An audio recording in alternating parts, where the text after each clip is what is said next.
must just quickly say how pleased I am to do this. I mean, talking about something which has been my passion now for a number of years, it's just wonderful. So thank you, Nikki, for this opportunity, and thanks to Rayburn. Great.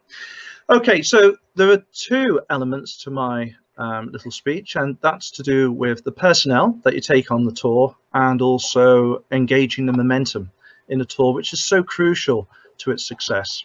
So if I start with the personnel first, and apologies to those of you who aren't working in schools, who are organising tours for adults, if some of the information I give you is very much school-based, but that's my area of expertise, and I'm sure there is quite a lot of crossover as well. But the normal ratio that we have taking students away is 1 to 12 plus 1.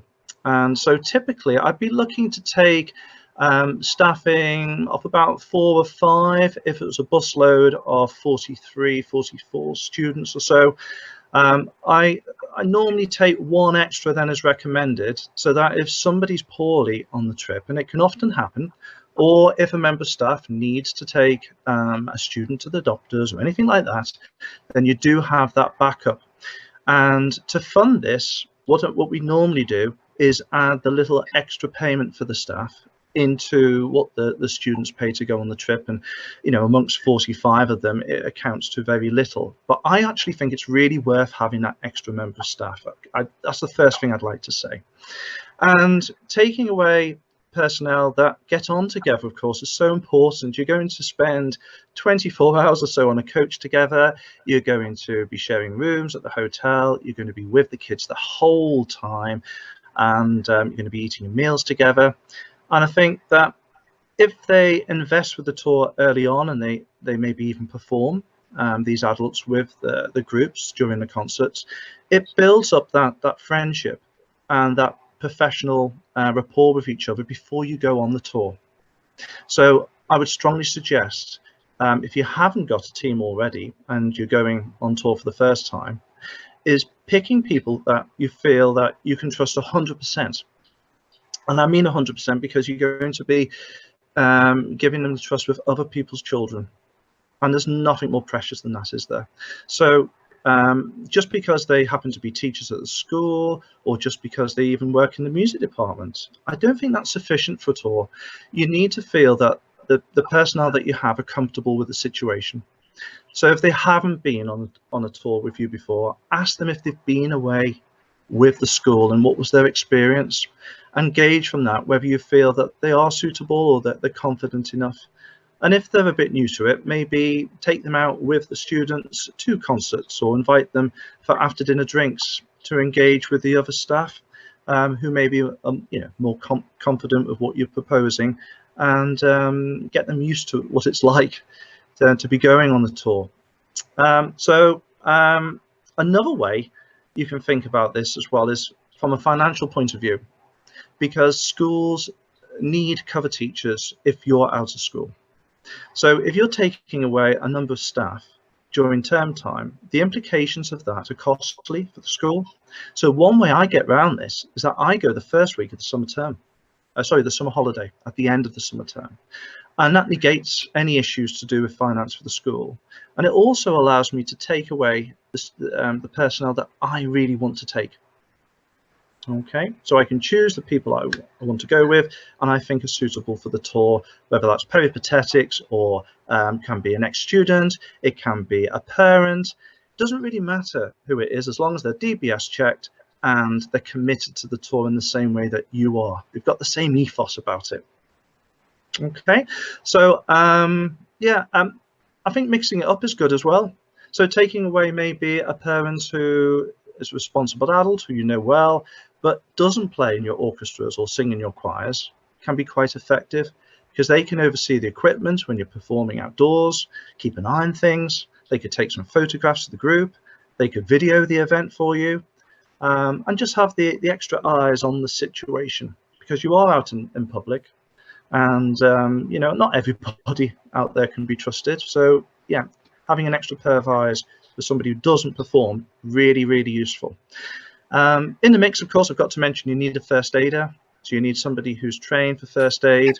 And, you'll find that with a school party, you won't be able to go on the trip unless you have that first aider and it's important that they are qualified in that and they're up to speed with current principles associated with it as well.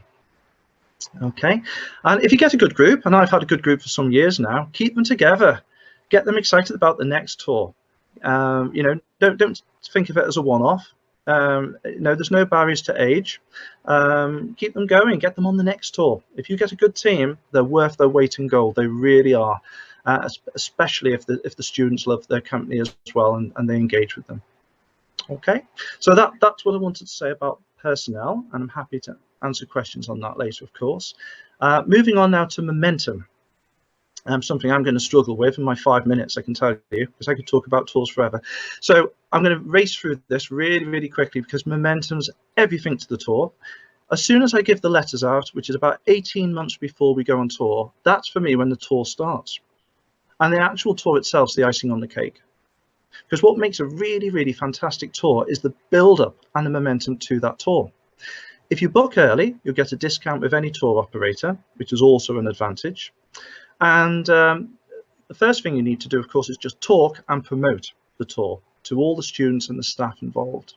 So Rayburn will do me a really nice poster, professional looking poster that I'll put everywhere in the music department. I'll put it all around the school. I'll put it online, you know, everywhere I can.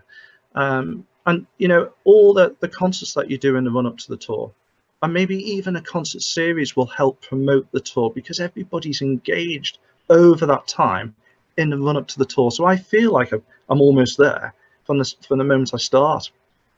Sadly, of course, you know, it hasn't been the case in the last couple of years. I've had to postpone, but that doesn't knock my confidence and my enthusiasm. I'm just looking forward to getting going again, even more, if anything. I do need to mention then a few things. So yeah, from the time the letters are given out and the poster, organise that concert series, download the Rayburn app, and that will keep you up to speed with how your tour's progressing. If you're new to touring, Rayburn have a starter pack, which is a wonderful tool to get going with if you're new to touring. You can also have t-shirts printed as well. You can do fundraising events. It just goes on and on and on. But you know, I have to stop at this point because I'm sure my 5 minutes is up. But you know, yeah, the momentum is really everything to do with the tour. And I'll answer some more questions later, I'm sure, about that. Jason, your love for touring is quite infectious and inspiring. That obviously you're not only doing this, you know, you teach students all day long, then you run your ensembles outside of school, and then you choose to go above and beyond and do this. A couple of things that I linked onto there thinking about was the timing, you know, and how that gives you access to not choose the personnel that travel with you, more choice. So I think that is a great tip. And I know one thing that I've heard many party leaders talk about before is the whole relationship that changes when you take young people away from the school environment, and the relationship that you nurture with those young people as a teacher, and it kind of changes that relationship when you come back. So thank you so much for all your tips. It's been amazing.